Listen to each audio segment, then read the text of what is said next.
पिछड़े और दलित आदिवासी और धार्मिक अल्पसंख्यक समाज के ताल्लुक रखने वाले सिख मुस्लिम ईसाई भाई बौद्धिस्ट अगर ये आपस में भाईचारा बना लेते हैं, मिल बैठ करके एक साथ हो जाते हैं, तो दुनिया की कोई शक्ति नहीं है जो इनको हरा सके। इस समय हमारे देश में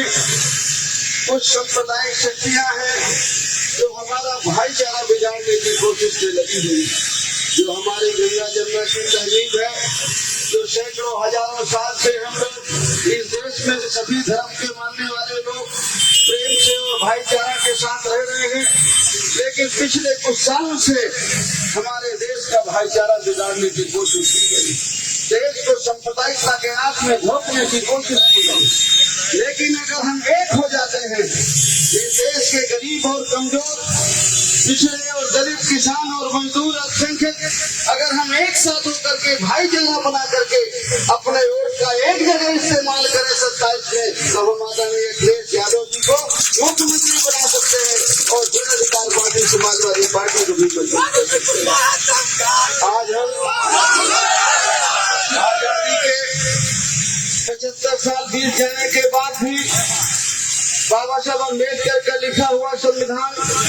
26 जनवरी 1950 को लागू हुआ, लेकिन जिन लोगों को सरकार बनाने का मौका हमने दिया, उन्होंने आज तक बाबा साहब अम्बेडकर के लिखे संविधान को पूरी तरह लागू नहीं किया। बहुत दिनों से ये मांग चल रही है और हमारा संविधान भी कहता है कि हमारे देश में जाति जनगणना हो और जाति जनगणना के बाद जिस समाज की जितनी आबादी हो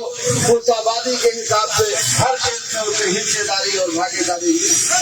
चाहे वो सरकारी नौकरी, थोड़ी देर को शांत रहो, बात करते, चाहे वो सरकारी नौकरियां हो, चाहे वो प्राइवेट सेक्टर की हो, चाहे वो जल जंगल जमीन हो,